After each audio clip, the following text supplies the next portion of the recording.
annualized rate, substantially lower than the 3.3% annual rate inherited from the Biden administration last January.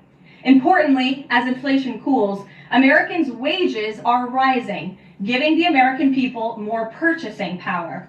And with what is likely going to be a record-breaking tax refund season in the next couple of weeks, the American people will be reaping the rewards of the massive tax cuts that were signed into law by the president.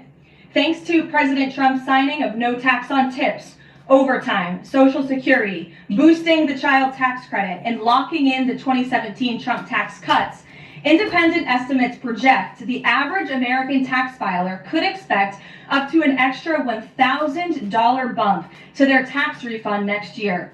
This is going to be a helpful boost to working families who are making ends meet. On the energy front, the national average price for a gallon of regular gas this week fell to its lowest level in 5 years, thanks to President Trump's drill baby drill agenda. According to Gas Buddy, the average price for regular gas on Monday was below $3 per gallon in 43 states, below $2.75 per gallon in 30 states, and at or below $2.50 per gallon in 17 states. In fact, gas prices were below $2 a gallon at stations in at least 19 states. Don't forget, this was unheard of just a couple of short years ago. Overall, drivers are projected to spend $11 billion less at the gas pump this year than they did last year, resulting in hundreds of dollars in critical savings for the average American family. We're also seeing the housing market rebound as borrowing costs ease and income growth outpaces home price gains. According to a new report also released this week from the National Association of Realtors, existing home sales in December rose to their fastest pace in 3 years. To further improve housing affordability, President Trump has recently announced and directed Fannie and Freddie to purchase $200 billion worth of mortgage bonds. As a result of these actions, mortgage rates have fallen to their lowest level in years. As of last Friday, rates for the average 30-year mortgage are down more than 1 full percentage point. Because of these significant declines, monthly housing payments are now at their lowest level in 2 years, and we expect this decrease to continue. As someone who was enormously successful in real estate, President Trump understands that owning a home is about more than just having a physical asset. It's about empowering young people to stake their claim in the American dream. It's about giving newlyweds a place to make their own and start a family. It's about promoting the spirit of hard work, determination, and yes, the rugged individualism that has made America the greatest country in the history of the world. President Trump knows America is strongest when it's a nation of owners, not renters, and he is determined to unlock that opportunity for as many Americans as possible. That's why he will outline additional housing initiatives during his major speech in Davos next week, and we look forward to seeing many of you there. Finally, this morning, President Trump unveiled a healthcare plan for America called the Great Healthcare Plan, and a video message detailing his solutions to lower costs for all Americans and significantly improve our healthcare system. The Great Healthcare Plan will accomplish this through 4 common sense pillars. Number 1, permanently lowering prescription drug prices. Congress can get this done by codifying President Trump's historic Most Favored Nation initiatives into law to guarantee Americans the same low prices for prescription drugs that people in other countries around the world pay. Additionally, by increasing consumer choice by making more verified, safe pharmaceutical drugs available for over-the-counter purchases. Number 2, the Great Healthcare Plan will stop sending big insurance companies billions in extra taxpayer-funded subsidy payments and instead send that money directly to eligible Americans to allow them to buy the health insurance of their choice. Additionally, by funding a cost-sharing reduction program for healthcare plans and ending kickbacks from pharmacy benefit managers to large brokerage middlemen. Number 3, the Great Healthcare Plan will maximize price transparency by requiring any healthcare provider or insurer who accepts either Medicare or Medicaid to publicly and prominently post their pricing and fees to avoid surprise medical bills. This is an incredibly popular policy that has been bipartisan for many years, and President Trump is officially and firmly calling on Congress to get it done. And number 4, holds big insurance companies accountable by requiring them to publish rate and coverage comparisons up front on their websites in plain English so consumers and everyday Americans can make the best purchasing decisions for them and their families.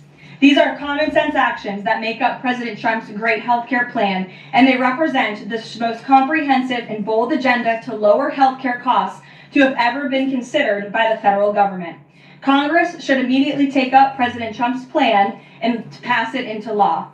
For Americans watching at home, you can visit greathealthcare.gov right now for more information on the Great Healthcare Plan. And with that, we'll open it up to questions. In our new media seat today, we have a familiar face, Riley Gaines. I'm surprised it took us a year to get you here, but I'm very happy to see you. I know you have a new podcast, The Riley Gaines Show. And so thank you. You brought a beautiful baby and your lovely husband too. So thank you so much for joining. And why don't you kick us off? Absolutely. Well, thank you. First and foremost, congratulations to you. Being a girl mom will change your life in the best way possible. So excited you get to shop all the pink and the frilly and the bows. I was in Washington, D.C. earlier this week for the Supreme Court case. There were 2 arguments that were heard surrounding sex-based rights and if it's constitutional for states to pass laws that ultimately protect those rights for women. If the Supreme Court rules as anticipated in favor of maintaining these sex-based rights, is the administration prepared to take action against the states? I believe at this point it's 23 states that don't have those protections for women? Absolutely. And as you know, Riley, the administration already has done so. We've taken action in a number of fronts against these states who are failing to uphold the president's executive orders in this administration's policy of simply protecting women in women's sports and in women's private spaces. We've gone to the mat with large universities in this country as well to try to fight for what's fair and what's just for women and girls across the country. So I know you were at the arguments. I listened to them myself as a woman and as a former athlete. And I think the president speaks on common sense on this issue, that women's sports and private spaces should be protected, and that there are 2 genders, there are 2 sexes. That is not something we should be afraid to say in this country. And I think, frankly, it was quite alarming to not only hear a couple of justices gravel over that basic, fundamental, biological fact, that men and women are different but inherently equal, but we are certainly different and women deserve such rights. We hope and expect that the Supreme Court will rule in the right way on this matter. Thank you. Gabe. Yeah, thank you very much. A lot to talk about.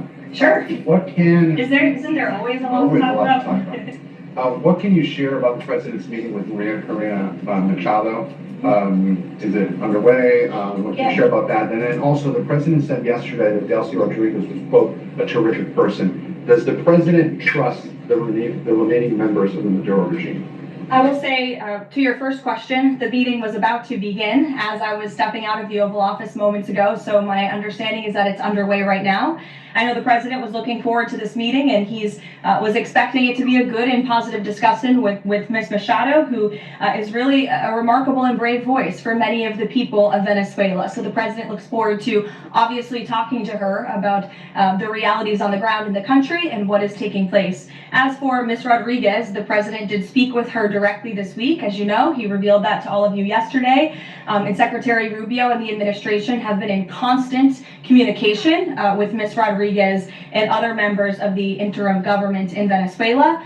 They have been extremely cooperative. They have thus far met all of the demands and requests of the United States and of the president. And I think you have all seen that play out. We obviously had a $500 million energy deal that was struck in large part because of the cooperation from Ms. Rodriguez. Venezuela and Ms. Rodriguez have also confirmed that they will be releasing political prisoners from Venezuela. There were 5 Americans who were recently released this week as well. So the president likes what he's seeing and will expect that cooperation to continue.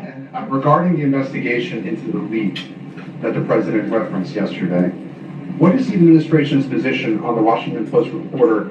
The Post has reported that she was told that she is not a target of the investigation. Does the administration believe she did anything wrong? And then also, what is the administration's position on the Pentagon Papers case from the 1970s that affirmed reporters' right to publish classified information under certain circumstances? Well, since this is an active investigation, I don't want to comment on it much more than what we did yesterday to obviously confirm the investigation, and I can confirm what the Attorney General stated and the President as well, which is that the individual, unfortunately a contractor at the Pentagon, chose to unlawfully leak classified and very serious information to this Washington Post reporter. Hence why the reporter's home was looked into by the FBI, rightfully so. And the administration is not going to tolerate leaks, especially from within the national security apparatus of the United States government, that put our nation's integrity and our national security at risk. Full stop. The president will not support that. I know the Secretary of War will not support that, and it will not stand. And legal action will be taken against anyone, whether it's a member of the press or whether it's an employee for a federal agency who breaks the law. If you break the law and if you endanger our men and women in uniform, you are going to be held accountable, period, full stop. Does this administration believe that this reporter or any reporter has a right to publish classified information under certain circumstances? Look, I think that we do not believe that individuals who have been given the privilege of holding a top secret clearance should be illegally leaking that classified information, and I know the American people agree with that. And I think it's a basic tenet of journalistic integrity not to publish information that could directly endanger the operational security or the brave men and women who are serving this country in uniform and putting themselves in harm's way to protect not just the people of this administration, but all of you in the press and all of their fellow Americans as well. Jackie. Thank you, Caroline. I wanted to get the White House reaction to Iranian state TV broadcasting an implicit threat to the president's life. It was images of the assassination attempt in Butler, Pennsylvania, according to reports, with the message, "This time it will not go wrong." I have not seen that, to be honest with you, Jackie. We'll take a look, and I'll let the president and his national security team examine that footage to ensure its legitimacy. Again, I haven't seen it, so I can't comment on it. What I will say with respect to Iran is that the president and his team have communicated to the Iranian regime that if the killing continues, there will be grave consequences. And the president received a message, as he revealed to all of you and the whole world yesterday, that the killing and the executions will stop. And the president understands today that 800 executions that were scheduled and supposed to take place yesterday were halted. And so the president and his team are closely monitoring this situation, and all options remain on the table for the president. Netanyahu encouraged him against strikes. Look, it's true that the president spoke with Prime Minister Netanyahu, but I would never details about their conversation without giving the expressed approval by the president himself. Thank you, Caroline. Is it still the president's assessment that it would be very hard for Ms. Machado to leave Venezuela because he says she lacks the respect and support in that country? And will he raise that with her too? I think the president's assessment that you just pointed out was based on realities on the ground. It was a realistic assessment based on what the president was reading and hearing from his advisors and national security team. And at this moment in time, his opinion on that matter has not changed. He has also said that he would like there to be elections in Venezuela when the time is right. That's right. Do you have any update on when that might be? And is he committed to a transition to democracy for Venezuela? Yes, and he is also committed to hopefully seeing elections in Venezuela one day, but I don't have an updated timetable for you today. Reagan in the back. Thanks, Caroline. I have a question for you on Minnesota and then also Venezuela. Sure. President Trump threatened invoking the Insurrection Act today in Truth Social post. I'm wondering what his tipping point is. Like, what would it take for him to invoke the Insurrection Act? Look, that's only a question, frankly, Reagan, the president can answer. But the Insurrection Act is a tool at the president's disposal. As you know, it has been used sparingly, but it has been used by previous presidents in American history. And I think the president's Truth Social post spoke very loud and clear to Democrats across this country, elected officials who are using their platforms to encourage violence against federal law enforcement officers, who are encouraging left-wing agitators to unlawfully obstruct legitimate law enforcement operations. And if you talk to any law enforcement officer, no matter what level they work at, They want to be working with their counterparts, whether that's at the federal level or the federal authorities wanting to work with their counterparts at the state and local level. And it's truly shameful that now for more than a year, you've had elected Democrat governors and mayors who have basically held their state and local law enforcement hostage and told them, you cannot cooperate with federal law enforcement. Why? They cooperated under the Biden administration. It's because these Democrats are deranged in their hatred for President Trump, and they are holding their state and local law enforcement hostage as a result. And these Democrat mayors and governors are doing this over what?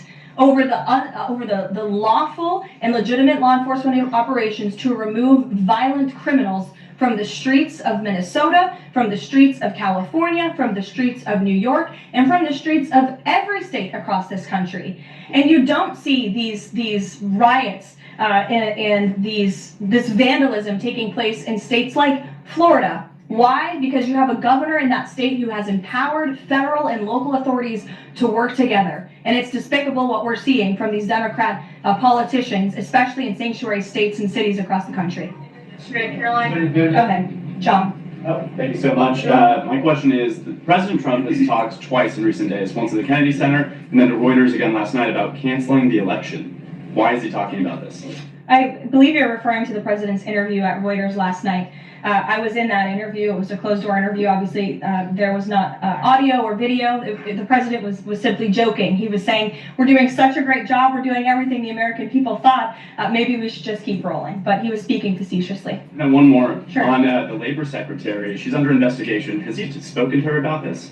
I don't know if the president has spoken directly to the secretary. If they have, I'm unfamiliar with that conversation, but I have spoken to the president about that report regarding the secretary. He's aware of the internal investigation and he stands by the secretary, and he thinks that she's doing a tremendous job at the Department of Labor on behalf of American workers.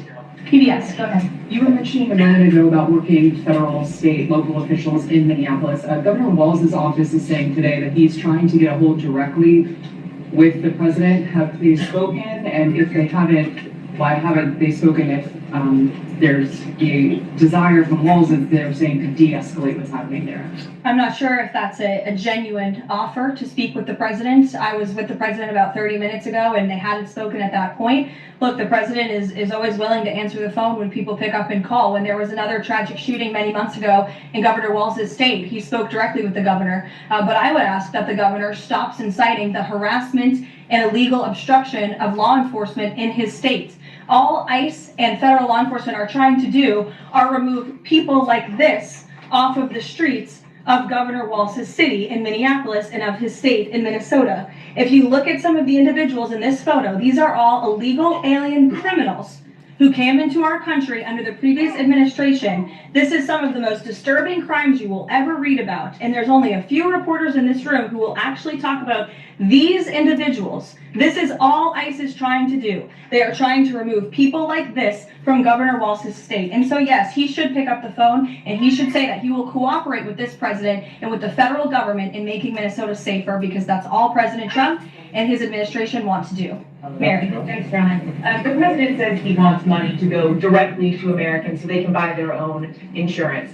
How exactly would this work? And can the president assure Americans that this will be enough to cover their healthcare costs? So this is the second principle in the president's healthcare plan, lowering insurance premiums specifically and ensuring that that money is going directly back to the American people and cutting the kickbacks that then raise those premiums. So this plan, once put into legislative text and passed by Congress and sent to the president's desk, will stop sending big insurance companies billions of an extra taxpayer-funded subsidy payments and instead send that money directly to eligible Americans to allow them to buy the health insurance of their choice through, you may have heard it be referred to as health savings accounts.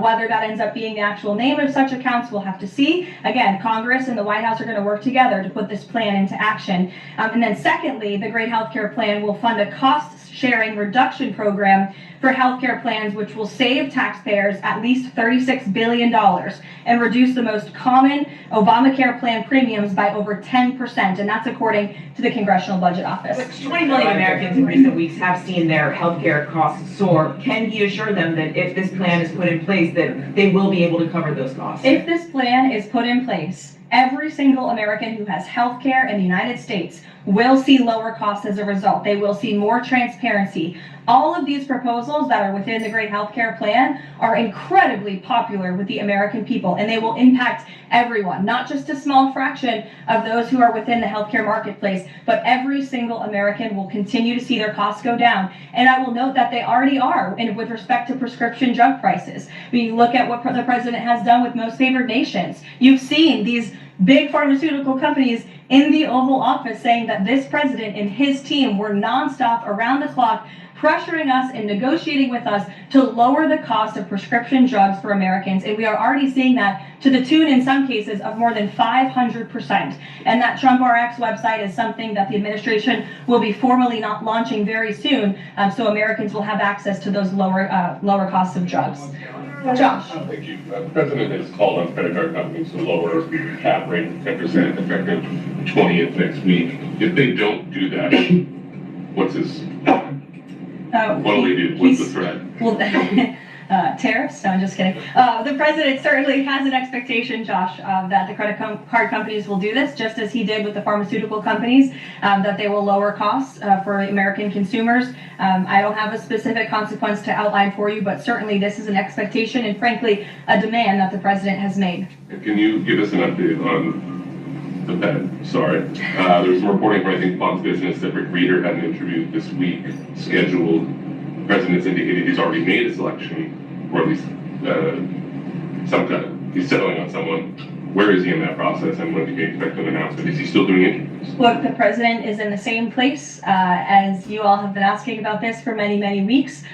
He's in a decision-making phase. There are a few people who he likes very much for this job, maybe less than that. The truth is, like with all decisions, it's a decision for the president to make. And he said to Reuters in that interview last night that he thinks he'll be finally making that decision in the next couple of weeks. So we will see. And very quickly, there's been some criticism from other governments about Grok and XAI, the Twitter AI bot, and things it's been doing to manipulate images, including whether that would violate the Take It Down Act that the First Lady has supported. We've not heard from this administration on it.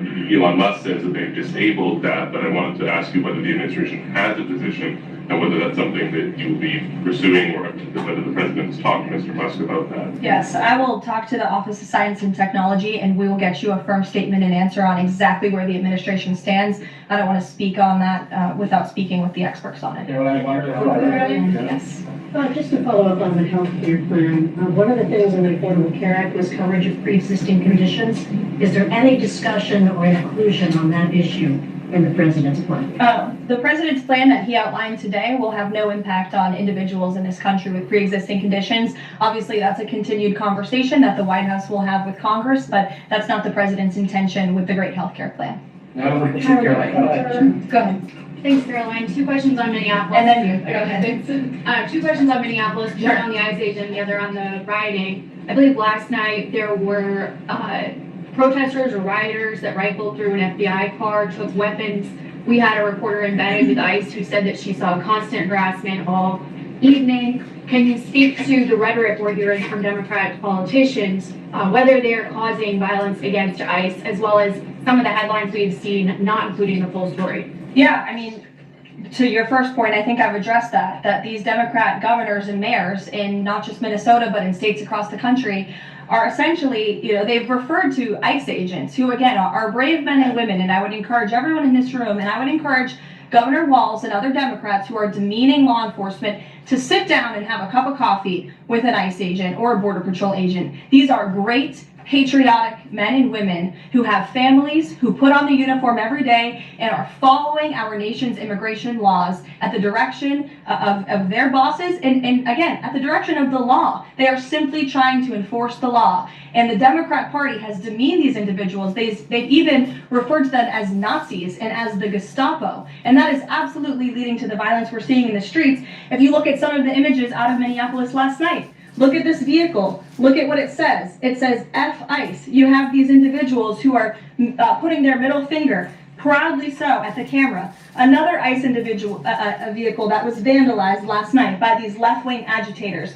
People don't do this without encouragement from people in power who make them feel like it's okay. Here's another one. And I'm pretty sure this car, you can't see it, said the best agent is a dead agent, or something to that effect. This is despicable rhetoric that we're seeing, and the media is absolutely complicit in this violence, because if you look at the headline from CNN, protests erupt after federal agent shoots man in Minneapolis. That is not the story, that is not the truth. If you actually want to know the truth, you can look at what the Department of Homeland Security released, which is that this ICE agent was executing a targeted operation against a Venezuelan illegal alien who was unlawfully present in the country. And when this ICE agent tried to detain the individual, 3 more of his comrades came rushing out of a house and started ambushing and attacking the ICE agent. They used a shovel or a broom to smash his face in. And so yes, that agent had to use self-defense and take up his weapon to protect his own life. That is what's happening on the streets of Minneapolis. That's what's happening on the streets, unfortunately, of these Democrat-run cities and states where you have elected officials who are encouraging such violence against our brave men and women in law enforcement. Thank you, Caroline. 2 questions. First, a follow-up on one of my colleagues who asked you about the president's interview with lawyers. You said that he was joking about canceling the elections, but Americans for generations have fought and died for democracy, for this democracy. Are you saying that the president finds the idea of canceling elections funny? Andrew, were you in the room? No, you weren't. I was in the room. I heard the conversation, and only someone like you would take that so seriously and pose it as a question that way. Thank you, Caroline. Senator Elizabeth Warren said that the president called her earlier this week to discuss caps on credit card interest rates. I'm curious, would the president work with her and other Democrats in Congress on a legislative fix to this issue?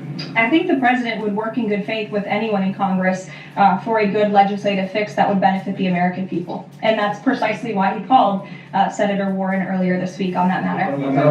Thanks, Caroline. Earlier, you were just defending ICE agents generally, and earlier on, Secretary Nunn spoke to the media, and she said, among other things, that they are doing everything correctly. 32 people died in ICE custody last year. 170 US citizens were detained by ICE, and Renee Good was shot in the head and killed by an ICE agent. How does that equate to them doing everything correctly? Why was Renee Good unfortunately and tragically killed?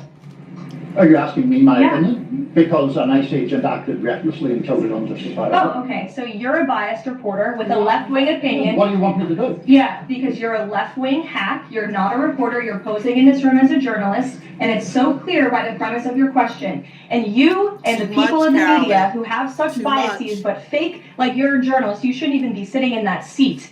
But you're pretending like you're a journalist, but you're a left-wing activist. And the question that you just raised and your answer proves your bias. You should be reporting on the facts. You should be reporting on the cases. Do you have the numbers of how many American citizens were killed at the hands of illegal aliens who ICE is trying to remove from this country? I bet you don't. I bet you didn't even read up on those stories. I bet you never even read about Laken Riley or Jocelyn Nungray or all of the innocent Americans who were killed at the hands of illegal aliens in this country. And the brave men and women of ICE are doing everything in their power to remove those heinous individuals and make our communities safer. And shame on people like you in the media who have a crooked view and have a biased view and pretend like you're a real honest journalist. Kelly.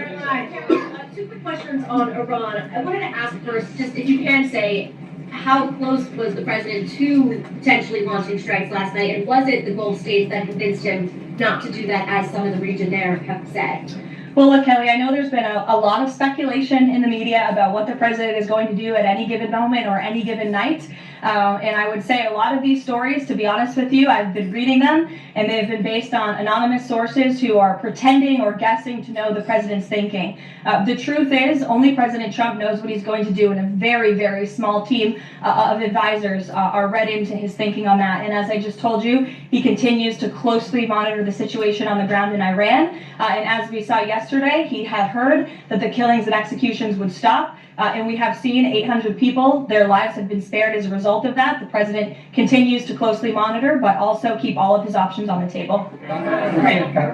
Caroline, two separate questions. Sure. On the Machado meeting first, what is it that the president feels that he needs to hear from her or from the opposition party that he hadn't heard prior to today or he wanted to hear in the meeting to be able to convince him to commit to some sort of a timeline for elections? I'm not sure the president is going into the meeting with expectations like you just laid out, Fran. I don't think he needs to hear anything from Ms. Machado. I think generally this is a meeting that the president was willing to take and willing to accept to meet Ms. Machado in person and to just have a frank and positive discussion about what's taking place in Venezuela. That's all. Representative of Greenland, Jeff Landry, the president's special envoy for Greenland, wasn't in the White House meeting yesterday. Can you say why that was and what exactly the role he is playing in these conversations about acquiring Greenland? Well, the Vice President and the Secretary of State were present for that meeting. And the meeting, it was a productive meeting. It was a good meeting. And in that meeting,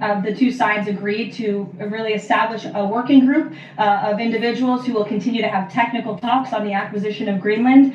Those talks will take place, I'm told, every 2 to 3 weeks. So this is a conversation the administration intends to keep having with the Danes and with the respected delegation from Greenland. But the president has made his priority quite clear. He wants the United States to acquire Greenland. He thinks it's in our best national security to do that. There have been multiple instances of American citizens being detained by ICE, and I'm wondering what the administration is asking the agency to do, or what steps is the administration asking the agency to take to ensure that Americans are not wrongly arrested? Obviously, ICE is focused on detaining individuals who are unlawfully present in the country. And there have been hundreds of thousands of illegal aliens who have been arrested and detained and deported from this country by ICE over the course of the last year. And that's their intention, and that is their goal.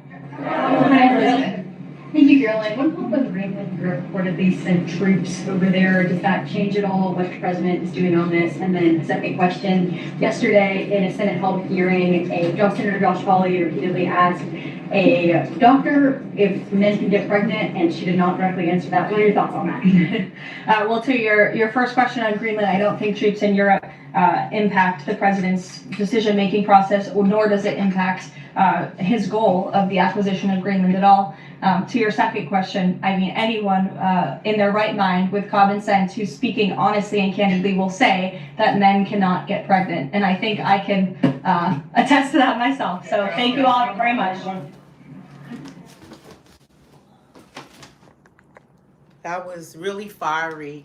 I don't know how many of you guys agree or disagree, but I do respect that they do give these press briefings more often than the previous administration. Okay, do you support Trump Insurrection Act position? We've had 2,215 votes. 43% says yes, and 57% says no. So that's quite a lot of people that are in disagreement with the Insurrection Act. Do you think, you guys, we're going to end the poll there. Guys, do you think that Trump administration is going too far for Americans that even support Trump, that all the things that are going on inside of this country, do you believe that is bringing us together, or is it dividing us even more? Because like, when I look at the, what's happening in the news, it's a lot. It's a lot coming into this new year.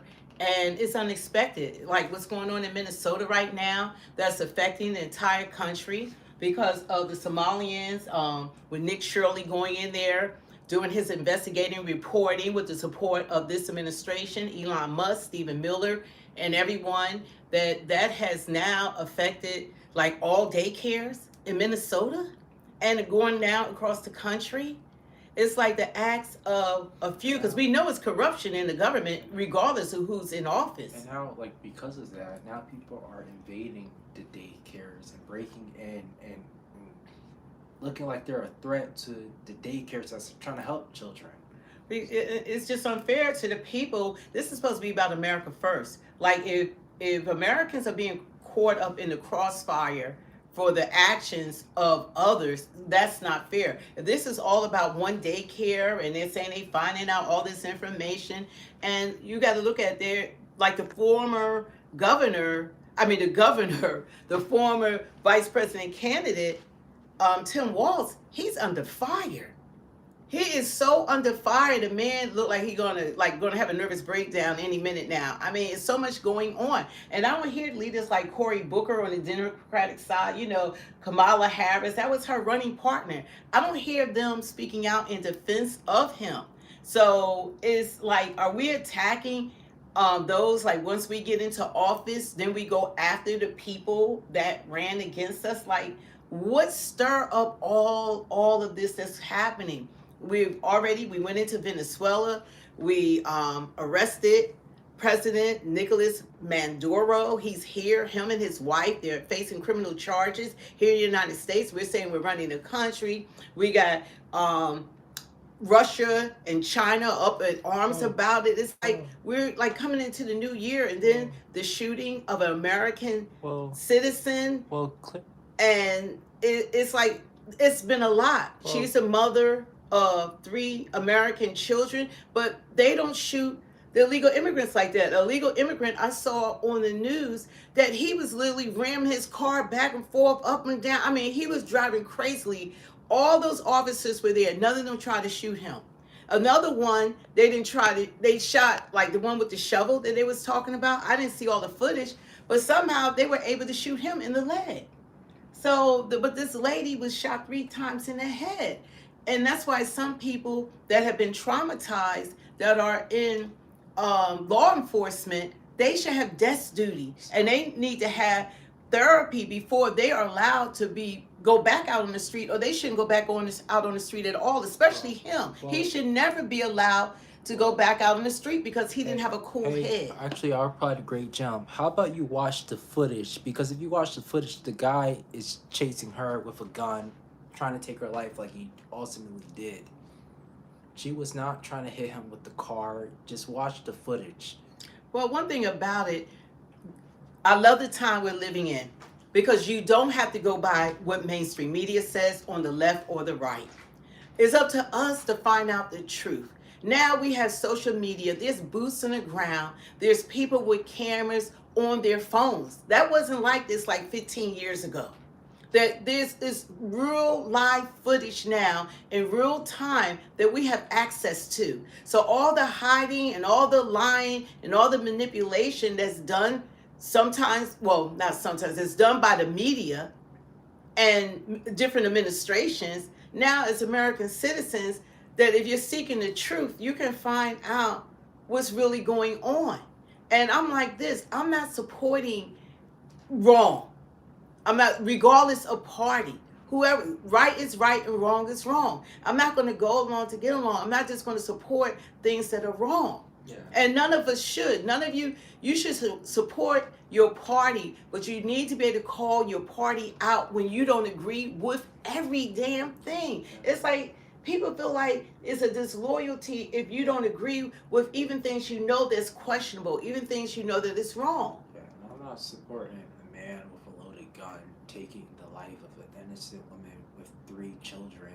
I don't think that woman was trying to commit suicide. Yeah. I don't think she was trying to die that day. I don't think that she wanted to leave her 3 kids motherless. I don't believe that was ever her intent. And I think because of her being a white woman and she thought that she was protected by the color of her skin. And she found out it's not true. And that's why people, what's going on in Minnesota, y'all need to stand down. Let the authorities handle things. I mean, what's so difficult about allowing ICE to pick up criminals that are in jail?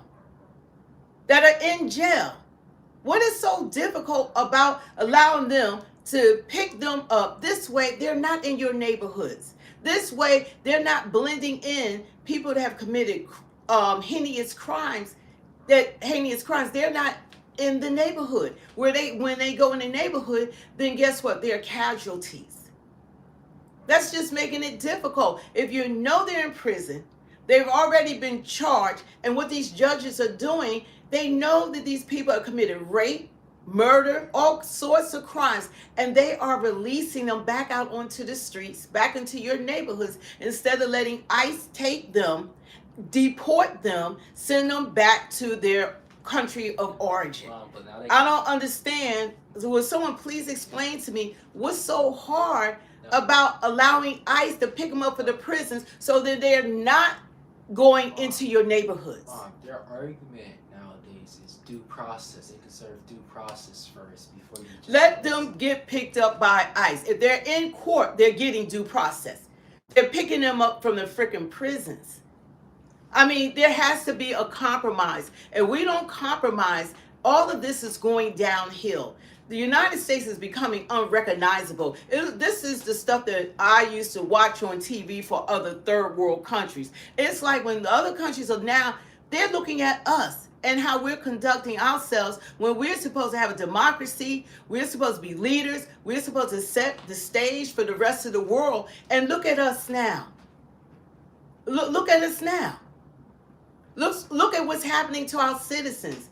Our country is at unrest. Our country is imploding because the president is not just the president of Republicans and MAGA. He's the president of the left as well, if you want to call them that. He's the president of all American citizens. We have one president at a time. So we have to start talking when even Karoline, she's impressive as far as a press secretary, but you cannot continue to label people when they ask you a question that you're not in agreement with. Oh, I know you're the left. I know you're just this and that. No, you just said we have different views. You know, your viewpoint opposes mine, but he's talking about the other viewpoints. Everybody has to be heard and not demonized because they don't agree with you. Yeah, that's something I don't agree with Trump with, how he's I don't like that. Lunatic leftists and stuff like that. Like, you're the president for all of us. He's the president for everyone. When are they going to get the memo? It's like President Trump is only the president of Republicans and MAGA. I mean, come on, isn't he the president of all the people that he's denouncing and all of them that are denouncing? It's not winning over America. What we thought when President Trump came into office, that it was going to bring more unity, bring the people together, that he was going to be for all the people. That's what I had believed. That he was going to do America first, because it was us against the rest of the world. It was us against people that were allowed to come into this country with the open borders that were undesirable. I'm talking about people who already had criminal records, people that came in with not the best intent. Yeah, worse than undesirable. You know, so we have people that our Americans are protecting that are harmful to this nation. They are. When you let cartel in, terrorists in, MS-13, Trinidad Raga, all these gangs, all these different people, ISIS, all of them, they're here now. They're already here. They're already setting up. And the FBI, CIA, Homeland Security know they're going to jump off with something. They just don't know when. They just don't. They will tell you that. This present administration will tell you that. They've had 4 or 3 years to plot and plan to set up any bombs, to set up whatever they wanted to set up. And our people are fighting left and right to prevent ICE from doing their job when this stuff is really more serious than we realize. Well, D1 1991, I see you're trying to be rude and also racist, but Obama was already president twice, and Jasmine Crockett already has a great position, and she's a very intelligent woman.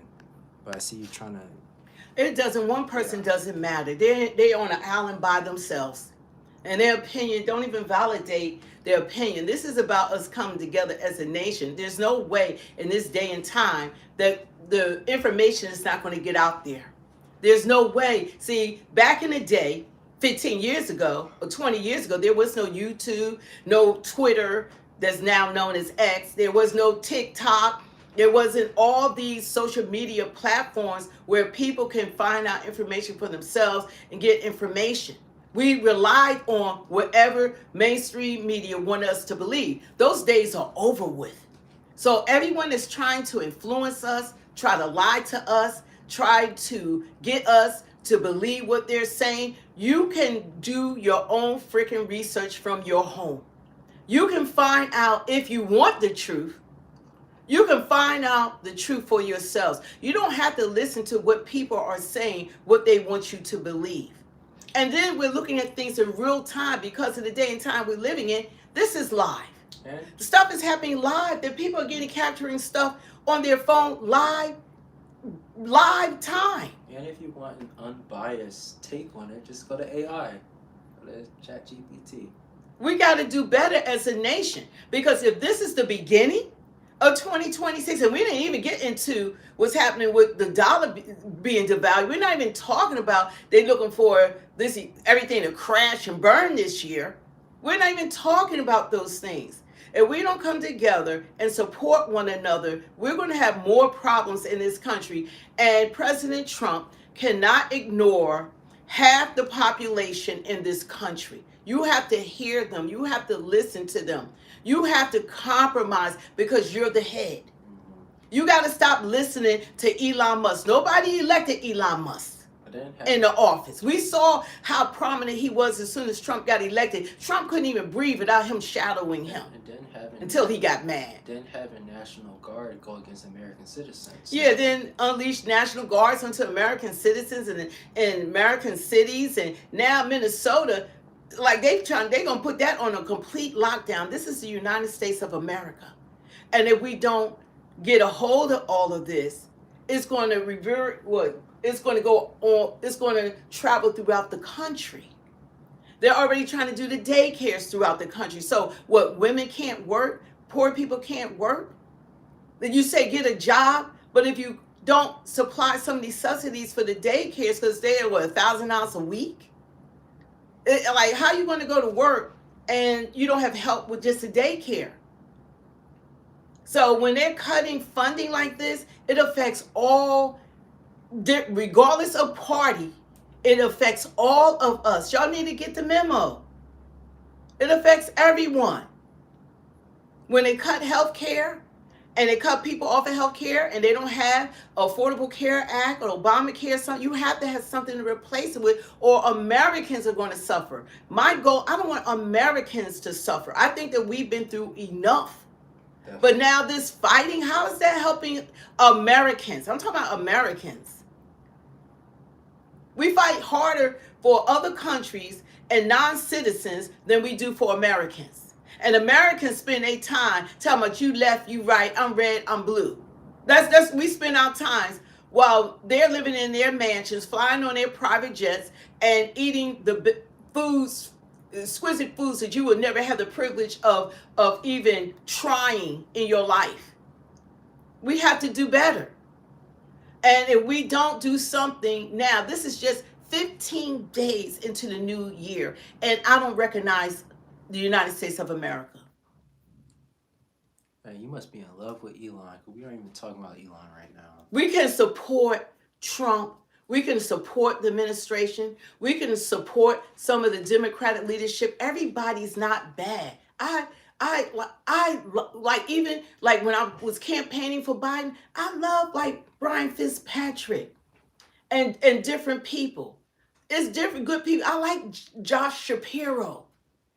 I like him a lot. He has supported me many times of many of my rallies and things like that. There are people that are great people. It doesn't go by party. I gotta see who I like. We need the best people in office, period. And I'll say like, trust me, believe me, I love AOC. Like, my mom knows I love AOC. He loves the way she looks. Has nothing to do with her political position. He's a real fan. But what I'm saying is that we have to do better as a nation. If we're going to be one nation under God, it's going to be America first. This is not the way. Is America first only for one segment of people? You're not going to be able to divide people because we're all blended together. Your doctors are Democrats and Republicans. Your teachers are Democrats and Republicans. Your political leaders are Democrats and Republicans. Your dentists, they're Democrats and Republicans. It's like everyone you encounter is one or the other. What, you got a doctor and you need heart surgery and they're a Democrat, you're fighting for your life and he's the best? You don't think about a party. You think about, I want to be here a little longer, God. We got to stop this in-house fighting. And you know who's watching us? The rest of the world. You know who's watching us? The people that's in this country that means us no good. They're laughing at us. They're like, look at them stupid Americans. They're going after each other, and they lock and loaded. This is crazy. We have a lot that we have to get together. Y'all better start stacking up y'all food, y'all everything y'all can think of, because if this is the direction we're going in, we're spiraling down quick, fast, in a hurry. No one wins like this. If you think that your party is winning as a Democrat, you're wrong. If you think your party is winning as a Republican, you're wrong. We're not winning as Americans like this. So we have to do better, and we have to support those who support us as American citizens. That's who I support.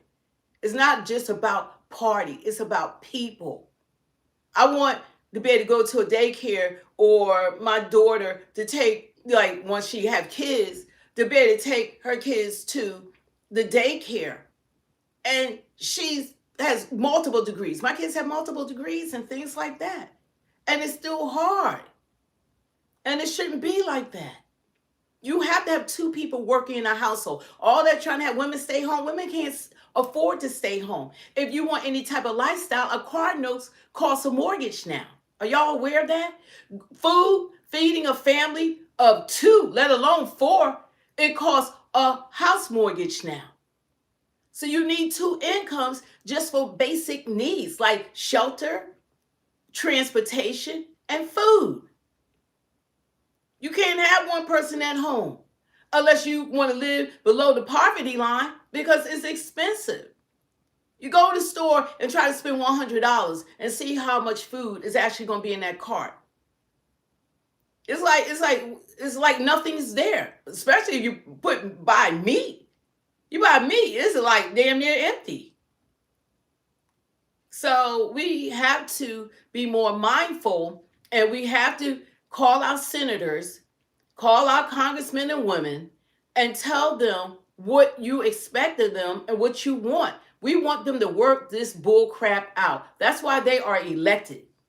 They all watching what's going on. They need to be more vocal on both sides. They need to come to hell together and settle this thing about Minnesota, about ICE, and about all that's going on. I think that the Democrats, as far as what I can see, and I'm not a politician, I'm just an American citizen, they need to cooperate with allowing ICE to pick these people who they know that are criminals from the goddamn jails, so that they're not released out on the street and hide in the neighborhoods. That's why all this stuff is going on, because in the midst of it, people that they're not looking for are caught up in it. That's what Tom Homan, I believe, when he first became border czar, he said, look, let us just go into the prisons and get them, so we don't have to go in the neighborhoods. So then people we're not looking for don't become casualties of trying to find the criminals. They know who they're looking for. Let them go and compromise. I expect these adults, and they're supposed to be educated, stop being so evil, racist, and prejudiced and all. Compromise. Allow them to go into and pick these people up. And a lot of the ICE protests, that will diffuse a lot of what's going on. It might not end all, but guess what? It's a solution. I expect leaders to resolve problems. That's what they are elected to do. And they're failing us right now. They're failing us. All that name calling, I don't care about that.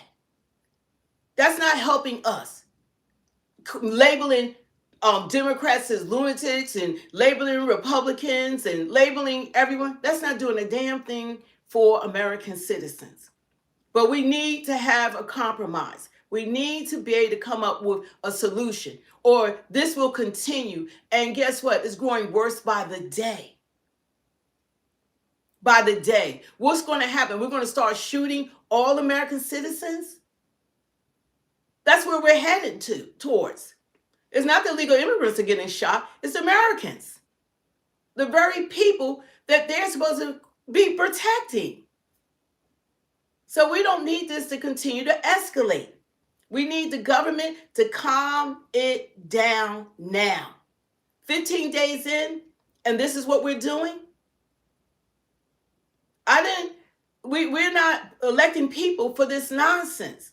They're supposed to handle these situations. So guess what? Call your congressman, call your senator, call your state representative, call these people that are elected by the people to do their damn job. They're too quiet. They need to have some sort of committee right now. They need to do a press conference, both sides. Mike Johnson, Hakeem Jeffries, Schumer, or who's ever in charge, they need to come together and they need to sort this crap out now, especially what's going on in Minnesota. That's the United States. That's a state that this mess is happening in. So that's what you can do. Instead of complaining, fussing, calling people names, all that is not going to do a damn thing to what's going on in this country. So we got to do better, you guys. Don't forget to hit the like, share, subscribe to Speak the Truth 2.0 if you want the truth.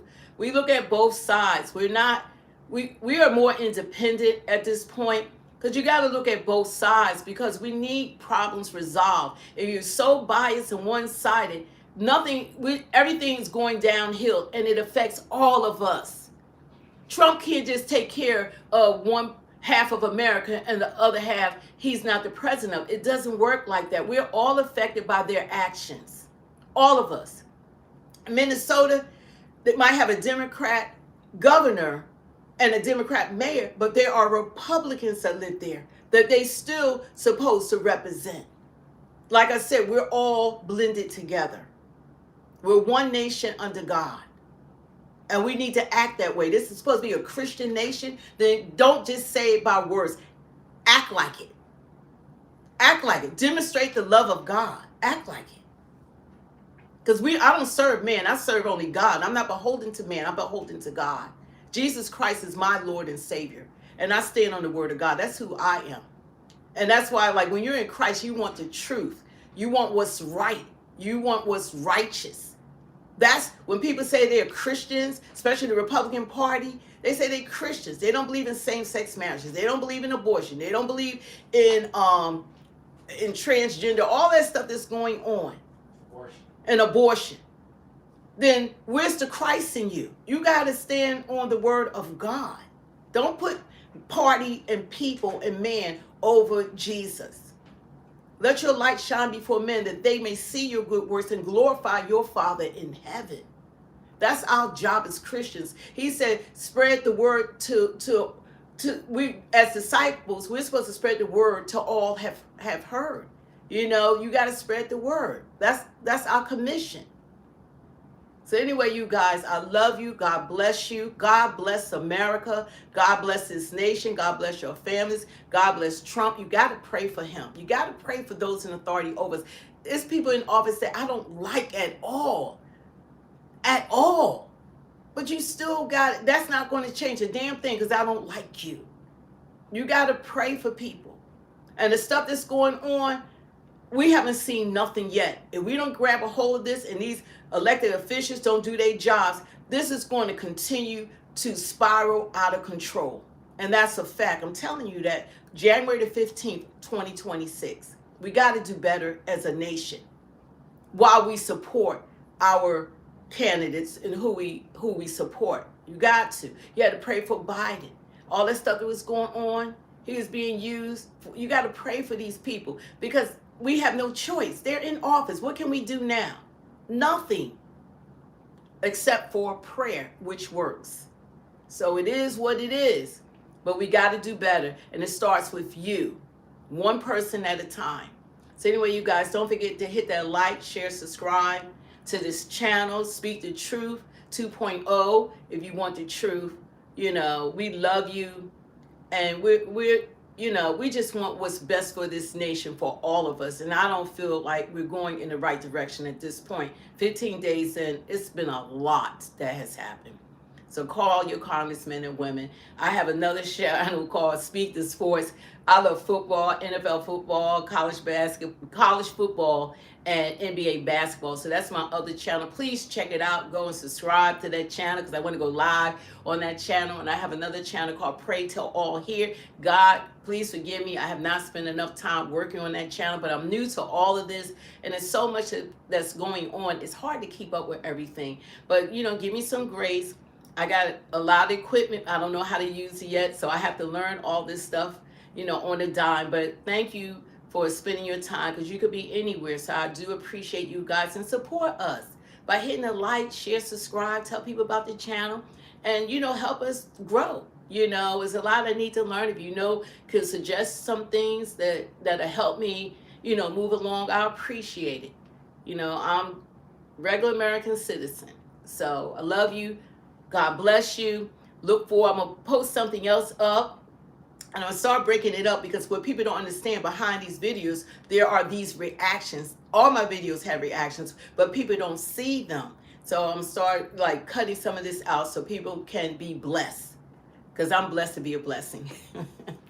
I love you. God bless you. Look for us the next live. And don't forget to hit that like, share, subscribe, especially to some of my other channels. Pray for your families, your children, for your protection. God bless all of you and God bless America. See you.